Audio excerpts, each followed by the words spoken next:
Bonjour à toutes et à tous, j'espère que vous allez bien aujourd'hui en ce dimanche de Pâques. Alors, je regarde si je suis bien. Ouais, ouais, aujourd'hui c'est détente, casquette, lunettes, t-shirt. Ouais. Je vous laisse un petit peu arriver. Alors, petite information avant de commencer. La première des choses, c'est que tous mes lives, vous allez les retrouver maintenant sur ma chaîne YouTube. Parce qu'à un moment donné, les lives sur Facebook se suppriment. Et du coup, vous les retrouvez tous sur ma chaîne YouTube, Sadia Drouche, reconnecte-toi. Donc comme ça, vous pouvez les revoir tranquillement, les commenter, les partager. Là. Ça va être une première chose. Deuxième chose, n'hésitez pas à partager le live en direct. Si vous êtes connecté en direct, n'hésitez pas à le partager tout de suite à une personne ou plusieurs personnes qui pourraient être intéressées par le live, en sachant qu'aujourd'hui on va parler de différence. Pourquoi je dis ça? Parce que étant malvoyante, je ne peux pas faire les partages moi-même. Tout simplement parce que c'est compliqué, déjà rien que d'essayer de voir si je suis bien, mise. Peut-être descendre un peu, voilà. Là c'est peut-être mieux. Voilà, c'est juste si vous voulez m'aider, ce serait sympa de partager vous aussi le live quand vous êtes en direct sur ce live. Troisième des choses, pardon, j'ai un peu un chat dans la gorge. La troisième des choses, c'est que je suis toujours sur l'organisation de l'événement Éveil de conscience. N'oubliez pas que cet événement a lieu le samedi 6 juin 2026 et que ça va arriver vite. Donc si vous voulez vous inscrire, allez sur mes différents posts où il y a les liens d'inscription où on parlera de résilience et de transformation lors de cet événement. Je vais me présenter. Je suis Sadia Drouche, coach, experte en résilience, conférencière internationale et j'accompagne des personnes à transformer leur vie, mais pas n'importe comment, en sortant de leur rôle de victime dans lequel ils sont, en sortant de leur souffrance, malgré les traumatismes, les difficultés qu'ils ont vécues dans leur vie. Je les accompagne à transformer leur vie, à faire de leur histoire difficile une force de frappe inarrêtable. Et aujourd'hui, je vais vous parler de différence. D'ailleurs, la question que je posais par rapport à ce live, c'est est-ce que pour vous, la différence est un frein ou bien est-ce qu'elle est une force? Donc, je vais répondre à cette question parce que déjà, j'ai plusieurs clients qui ont des particularités. Quand je parle de particularités, pour moi, ce sont des différences, que ce soit des neuroatypiques, que ce soit des personnes qui ont une vision du monde différente, que ce soit des personnes qui sont en situation de handicap, des personnes de couleur, d'origine, de culture, de religion différentes. Et finalement, quand je les accompagne, je remarque toujours qu'il y a ce côté où ils se posent la question, non mais c'est peut-être moi le problème, je suis trop différente, je suis trop différent, je réfléchis pas comme les autres, j'ai trop de difficultés, trop... Bref, la différence, qu'est-ce que c'est? Bah, déjà, il faut savoir que tout le monde est différent. Que vous le pensiez ou non, c'est une réalité. Nous sommes toutes et tous différents. D'ailleurs, ça se voit même dans notre manière de nous habiller, mais aussi dans notre, voilà, dans notre physique. On ne se ressemble pas. On se ressemble parce qu'on est des êtres humains, mais physiquement, bah, ouais, on a deux bras, deux jambes, on a une tête, des oreilles, bah, ok. Mais on est forcément différents. C'est ce qui fait que vous êtes attiré par telle ou telle personne. C'est de la différence. Différence de visage, différence de culture. Tout ça, ce sont des choses normales en fait. C'est la normalité d'être différent. Et après, il y a cette façon de se dire, je suis unique.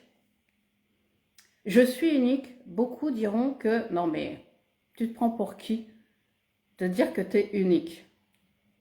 C'est une réalité. Vous êtes unique, je suis unique.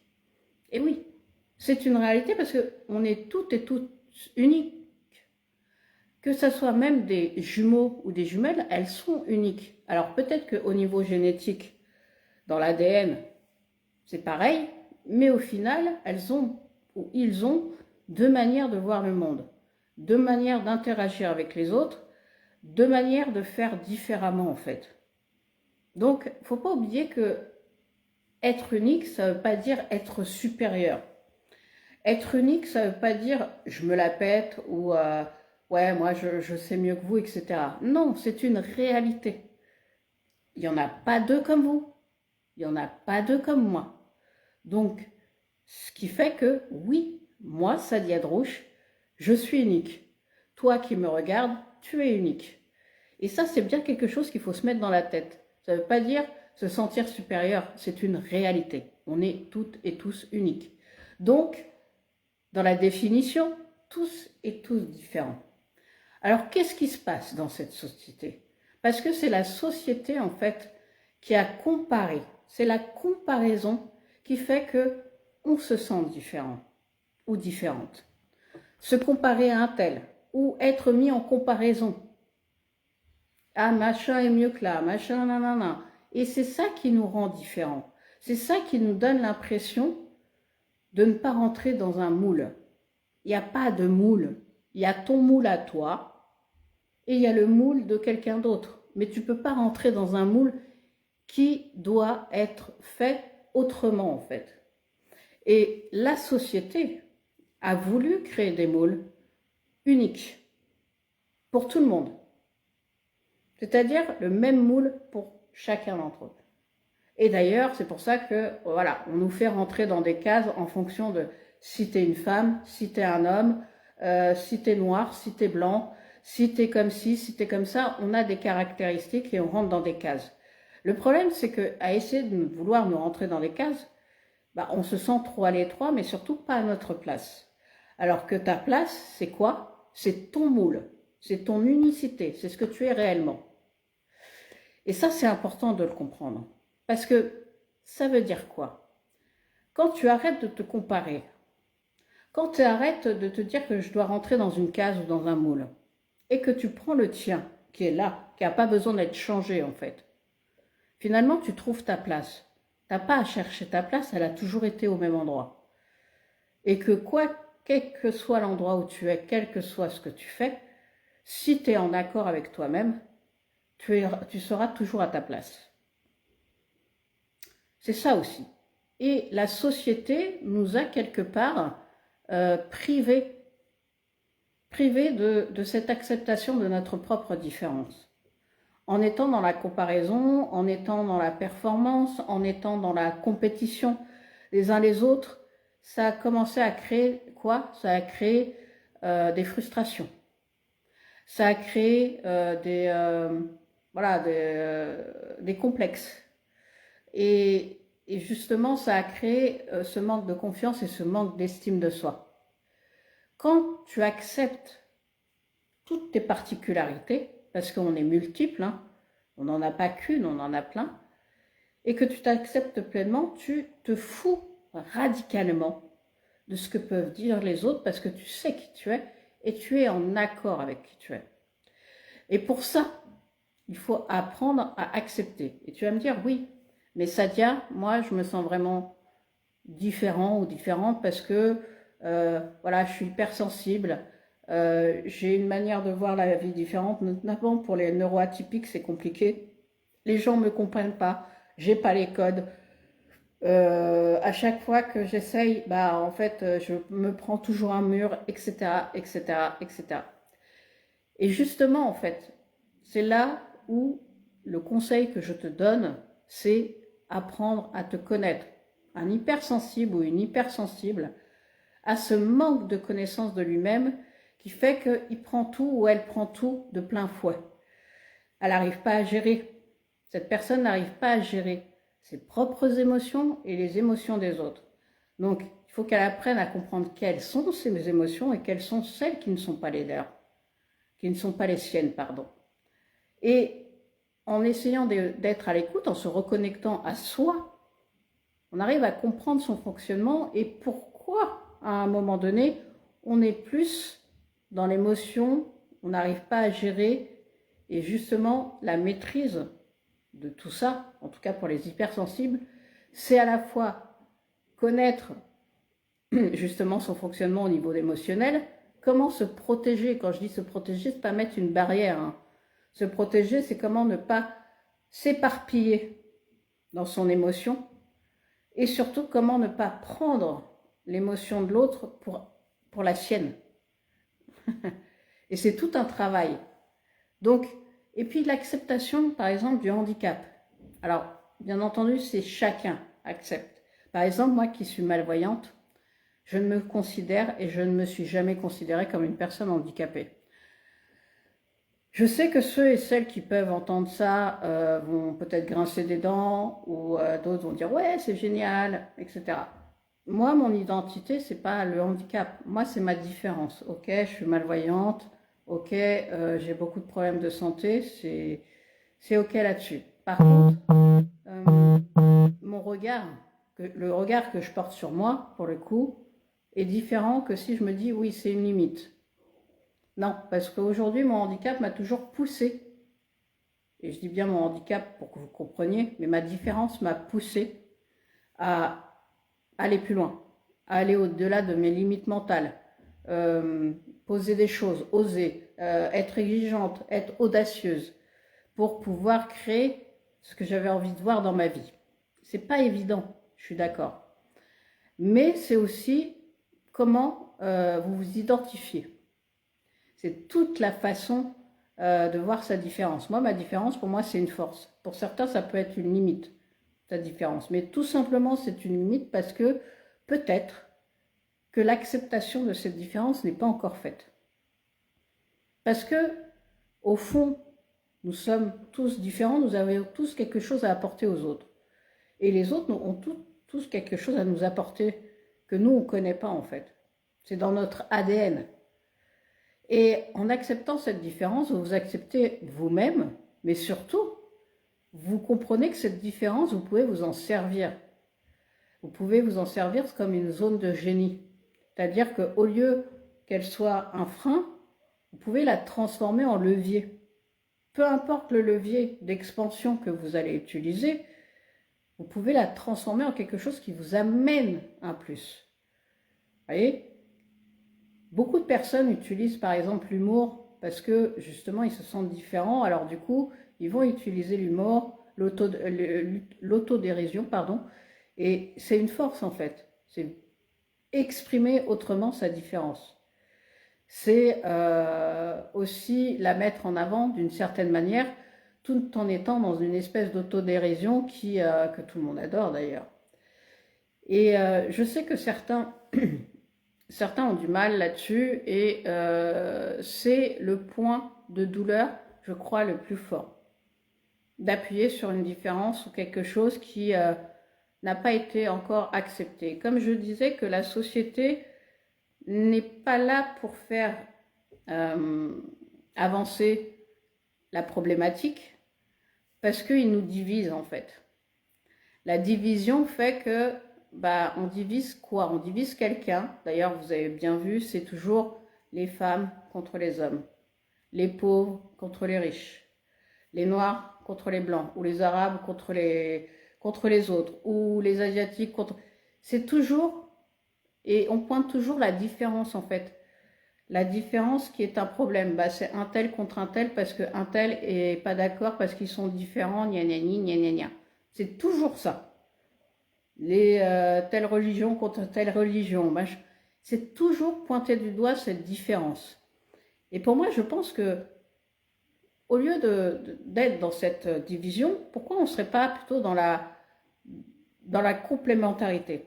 Ok, qu'est-ce que moi je peux apporter aux autres? Qu'est-ce que toi tu peux m'apporter? Qu'est-ce que telle chose peut m'apporter à telle chose? De voir de cette façon.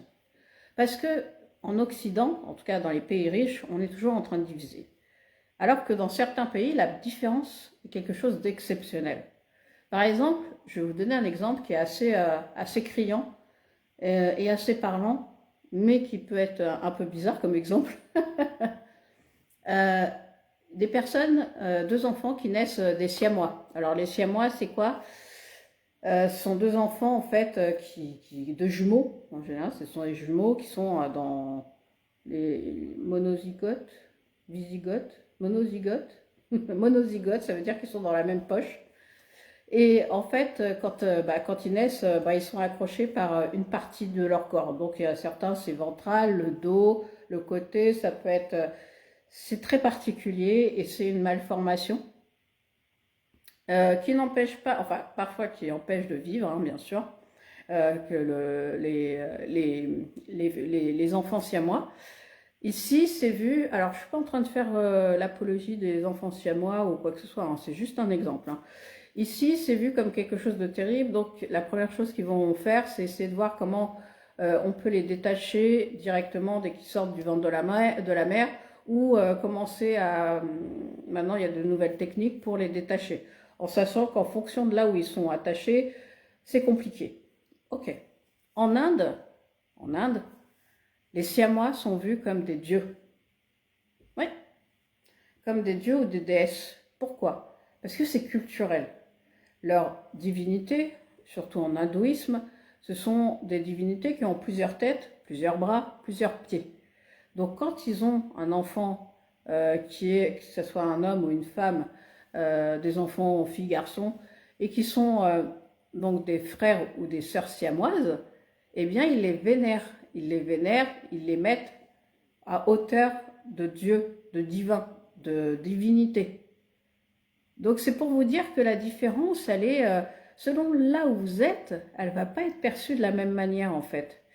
Et par exemple aux États-Unis, il y a alors je ne sais pas si elles sont toujours en vie, mais il y a deux sœurs, enfin des sœurs siamoises qui en fait partagent le même corps. Vraiment, elles ont juste, c'est un peu particulier, elles ont deux têtes sur le même corps. Et en fait, elles en ont fait toute une story où elles se filment au quotidien par rapport à leur vécu en fait. Et elles sont des stars aux États-Unis, vraiment des stars, parce qu'elles ont su faire de leur différence une force et elles l'ont élevée de cette manière, en partageant leur vécu.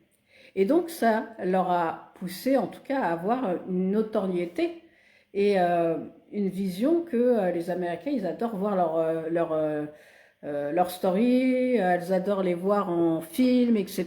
Parce elles font aussi une série télévisée, je crois. Et beaucoup d'Américains les suivent, pardon, parce que voilà, c'est deux entités différentes. Et c'est assez dingue. Donc, vraiment, ça dépend de ce que vous en faites. En vrai, votre différence, si vous voulez la voir comme une force, elle sera une force. Si vous voulez la voir comme une faiblesse, ça sera une faiblesse. Maintenant, la question, c'est,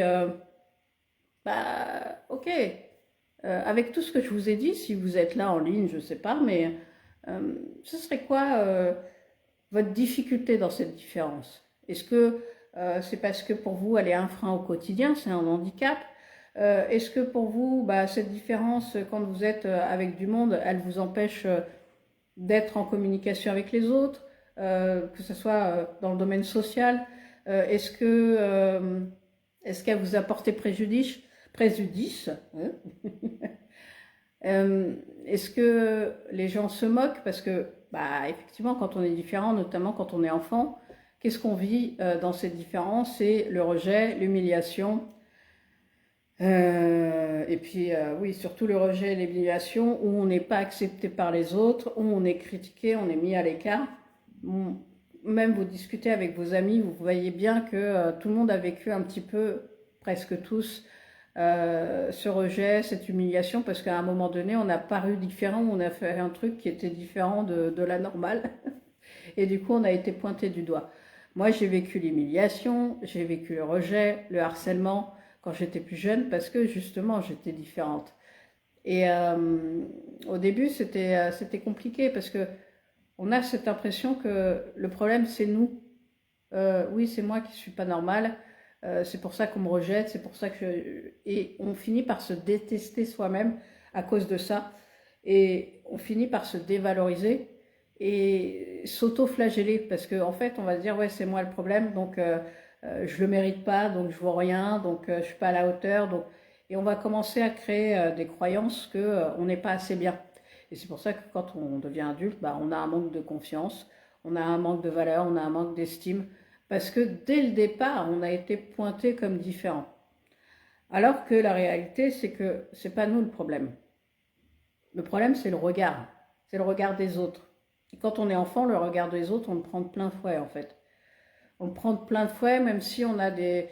un enfant a quand même une résilience qui est assez forte, pas tous, mais on se cache, on ne le dit pas forcément aux parents parce qu'on a peur de la réaction des parents, et du coup on vit avec ça et on ne dit rien. Et en grandissant, bah, ça grandit, ce manque de confiance, ce manque d'estime grandit, et on finit par croire que le problème c'est nous.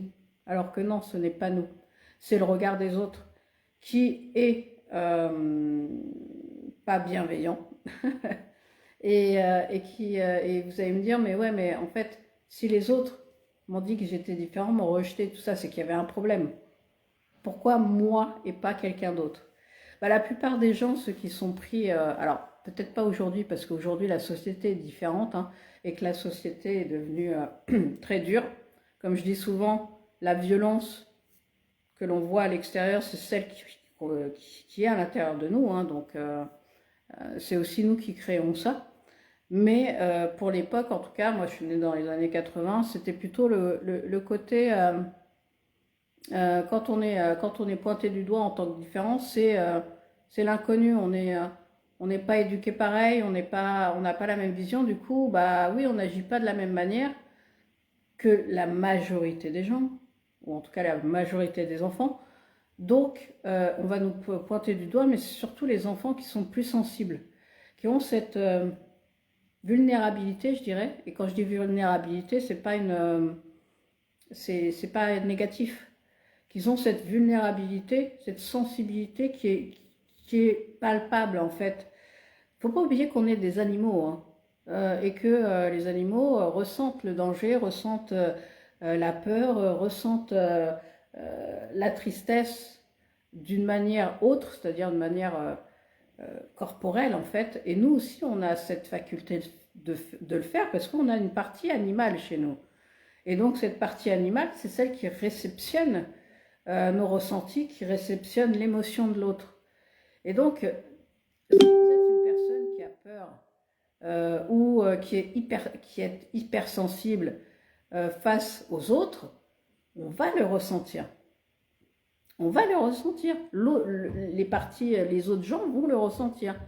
Et donc, quand on est enfant, on n'en a pas conscience, bien sûr, mais les enfants vont ressentir, en fait, quel est l'enfant le plus vulnérable.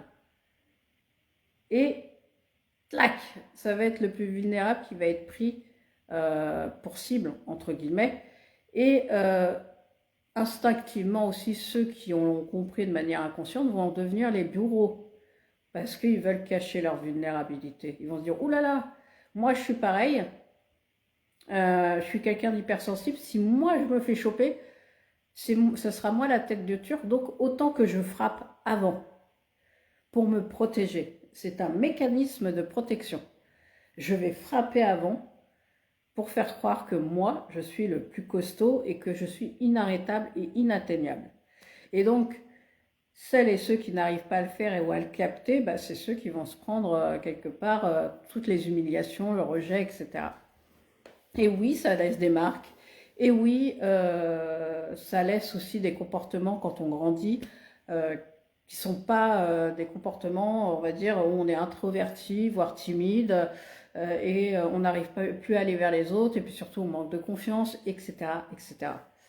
Donc je ne sais pas si vous avez des questions. Si vous avez des questions, n'hésitez pas, dans le sens où j'y répondrai. Là, je n'ai pas ma tablette à côté, mais allez-y, posez des questions. Je réponds à toutes les questions. Donc, voilà, que ça soit ici en commentaire ou en message privé, je vous répondrai. Je le fais tout le temps. Donc, voilà pour la différence. C'est un vaste sujet, la différence, parce que... pour moi, c'est pour moi, c'est un plus, la différence, mais quand elle est, bien sûr, quand elle est bien accueillie auprès des autres. Mm. Et moi, je dis souvent que si on a un problème avec la différence, quel que soit le problème, c'est-à-dire que, ouais, il y a des gens qu'on n'apprécie pas, etc., parce qu'ils ne sont pas comme nous, blablabla. C'est parce qu'à l'intérieur, déjà, on n'a pas accepté notre propre différence. On ne s'est pas dit qu'à un moment donné, on pouvait être aussi différent. Et quand on n'accepte pas sa propre différence, eh ben, on n'accepte pas la différence des autres. Et oui, parce que quelque part, la différence est vue comme une problématique, donc est vue comme une faiblesse. Donc, il ne faut pas être différent. Surtout dans cette société-là, on te dit non, il ne faut pas que tu sois sensible, il ne faut pas qu'on te voit pleurer, il ne faut pas que tu sois comme ci, il ne faut pas que tu sois comme ça, sinon tu vas te faire bouffer. Donc du coup, on fait quoi? Ben, on change, on essaye d'être dur, mais à un moment donné, ça nous pète au visage en fait. Ça nous pète au visage parce que finalement, on n'est pas soi. Et quand on n'est pas soi, ben, on se rejette en vrai. On refait exactement la même chose que les autres font fait. C'est que eux nous ont rejetés, mais nous on se rejette aussi. Donc du coup, on n'est pas dans l'épanouissement personnel. Au contraire, on est dans une résistance où on ne sait pas quoi faire, où on est mal dans notre peau, où on est triste et où on n'est pas heureux. Parce qu'on n'a pas accepté qui on était. Et il y a quelque chose qu'il faut que vous compreniez aussi, c'est que quand vous rencontrez quelqu'un, et qu'il y a quelque chose qui vous dérange chez ce quelqu'un. Alors, je ne parle pas de quelque chose qui n'est pas... comment je pourrais dire ça? Je ne parle pas de... quand je vous dis que ça vous dérange, genre qui n'est pas net, ou cette personne n'est pas sincère. Je ne vous parle pas de ça. Je ne vous parle pas de ce genre de personne-là. Mais si, quand vous voyez une personne, vous discutez avec elle, et vous commencez à être agacé, son comportement, certaines choses. On est le miroir de tout le monde. Hein. On est le miroir de tout le monde. Donc posez-vous la question, une question qui est très simple. Pourquoi cette personne m'agace? Qu'est-ce qu'il y a en moi qui me... Qu'est-ce que ça reflète de moi? Qu'est-ce que ça veut dire de moi? Parce que souvent, alors je ne dis pas tout le temps, mais souvent, on n'apprécie pas quelque chose chez l'autre qu'on n'aime pas chez nous. Et qu'on n'a pas encore accepté chez nous, en fait. Vous savez, quand on dit oui, moi, je ne suis pas quelqu'un qui juge, cette personne, elle juge tout le temps, elle me rend dingue et tout. Elle me rend dingue, elle n'arrête pas de juger, c'est insupportable. Et en fait, en te posant vraiment cette question de, ok, cette personne, elle m'agace parce qu'elle juge tout le temps, mais qu'est-ce que ça dit de moi? Qu'est-ce que ça dit de moi? Bah, peut-être que c'est quelque chose que tu fais aussi, en fait. Bah oui. Peut-être que c'est quelque chose que tu détestes, mais que tu as aussi que tu as ce truc-là à l'intérieur de toi de juger. Même si tu le dis pas, c'est dans ta tête. Même si tu l'assumes pas, c'est dans ta tête. Tu vois? C'est toujours une question qu'il faut se poser. Parce que si tu as quelqu'un qui juge et que toi tu t'en fous, tu n'es pas dans le jugement, ça t'impacte pas. Tu dis, ok, la personne, elle n'arrête pas de parler sur les autres. Bon, super. Ça t'avance à quoi? À rien. Mais ça va pas t'agacer, ça va glisser sur toi comme de l'eau dans un ruisseau, tu vois. Par contre, si ça t'agace, pose-toi la question. Qu'est-ce que ça reflète? Qu'est-ce que ça dit de moi? Ah ouais, j'aime pas les gens qui jugent. Ok, d'accord. Bah si tu les aimes pas, bah les côtoie pas. Ah oui, mais quoi en fait? Et la différence, c'est pareil. Quelqu'un de différent que tu vas rencontrer, par exemple, je vais aller à fond dans le truc, une personne en situation de handicap que tu vas rencontrer, qu'est-ce que ça va faire si à un moment donné, tu as envie de tourner la tête en fait? Tu as envie de faire...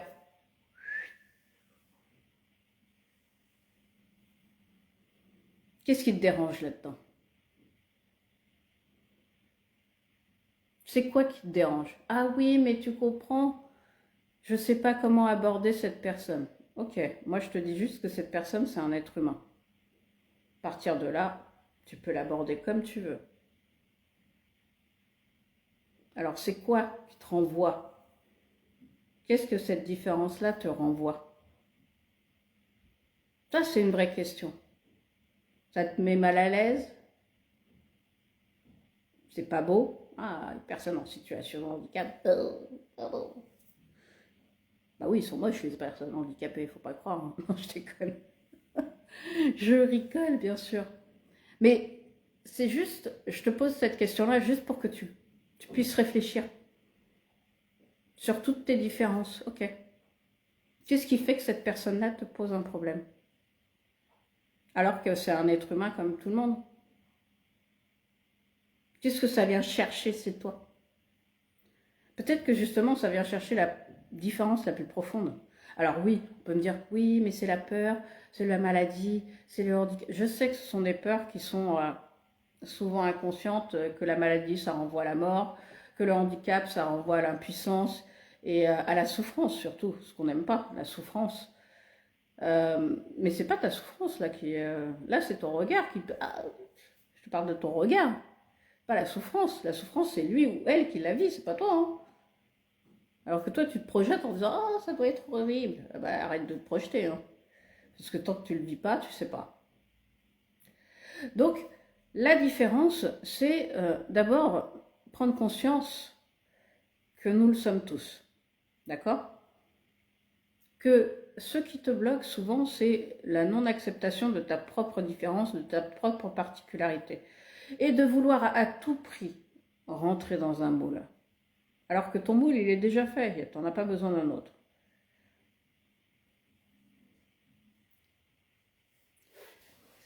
Hop, j'ai l'impression que j'étais un peu...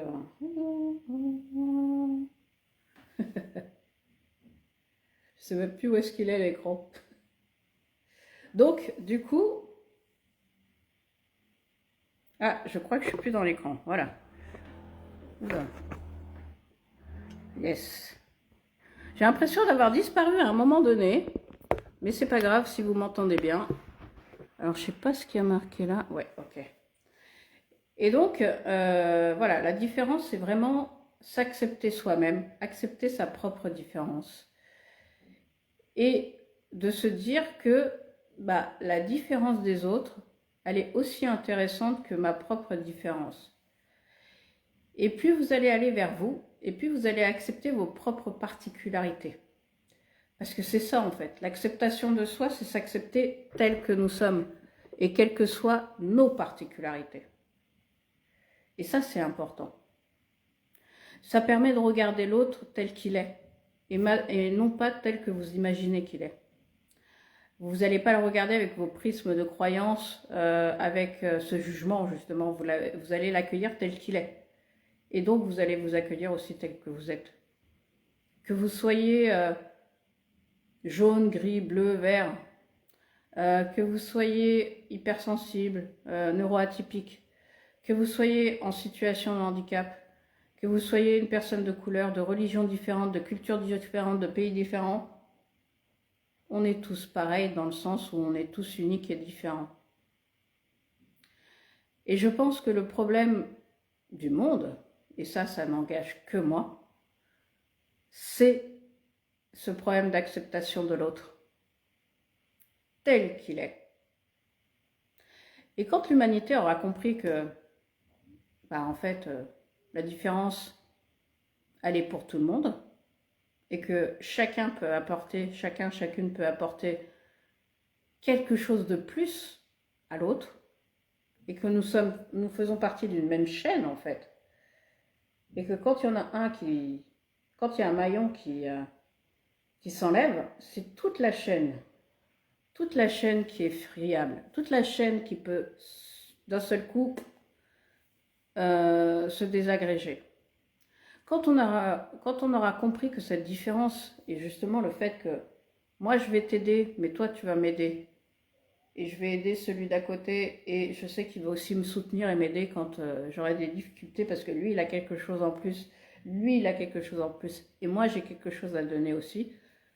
Il y aura beaucoup moins de conflits, et beaucoup plus de respect, moins d'injustice, moins de souffrance, et plus d'acceptation de l'autre.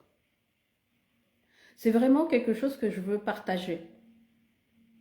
Au-delà de tout, de la résilience, de la transformation.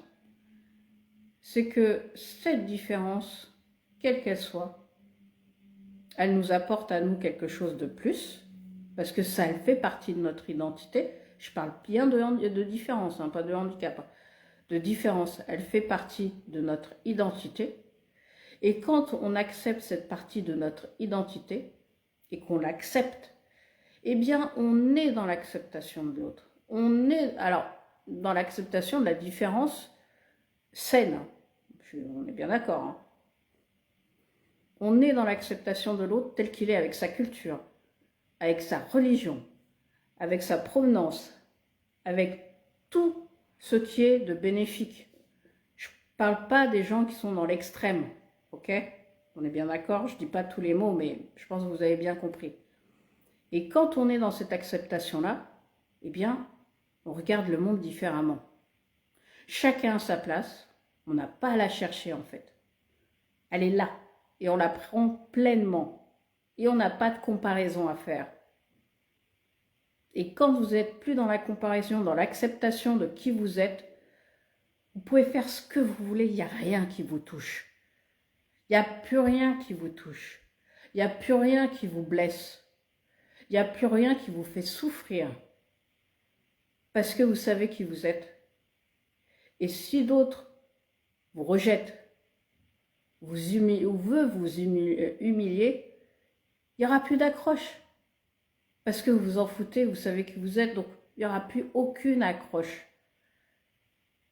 Et c'est ça qui est important. Quand vous travaillez sur vous et qui vous êtes, bah, finalement, le regard des autres, ce que les autres disent, ça ne vous touche plus.